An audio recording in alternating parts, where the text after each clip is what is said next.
Bwana Yesu asifiwe sana. Imetupasa kuitimiza haki yote. Kwa kuna vitu Mungu harushi, hatoi hapa kupeleka ng'ambo, anataka viende hatua kwa hatua. Kuna namna uwezi kumnyenyekea Mungu usiyemuona kama umeshindwa kumnyenyekea mwanadamu ambaye mnakutana macho, damu na nyama. Bwana Yesu asifiwe sana. Ukiona umefika mahali watumishi wa Mungu unaona poa tu, ila mimi naweza kuomba na nena kwa lugha, nafanya, wewe una kiburi ambacho Mungu anakipinga. Amen. Na utakwama, siku sio zako. Mimi nakwambia ukweli. Wengi sana waliokwama kwenye mahuduma, waliokwama kimaisha, ni waliofikia level ya kuona mimi ni mwombaji.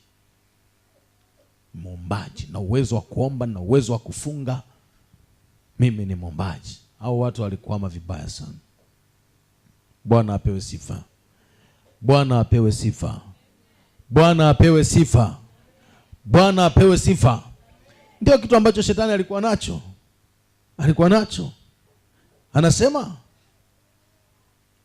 nitapanda mpaka mbinguni, nitakiinua kiti changu juu kuliko nyota za Mungu, nami nitaketi juu ya mlima wa makutano, mlima wa mkutano, katika pande za mwisho za kaskazini.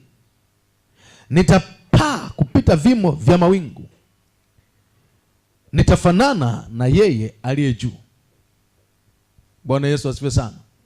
Wanasema nitaomba mpaka nitakuwa nabii. Ngoja nikwambie, kama Mungu akukusudia kukupa macho, hayafunguki.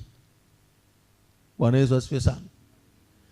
Nitaomba, mimi nitaomba, viwete watanyanyuka. Kama hapana aliyetamka juu yako kukwambia Bwana akupe haja ya moyo wako, hiyo haja ya moyo wako haijibiwi.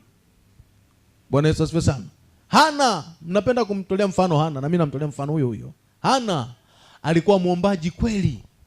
Ameomba. Eli hana hata habari. Eli akamshangaa. Mbona kama mlevi? Hebu ngoja. Kaona kama mama kanacheza tu milioni pale.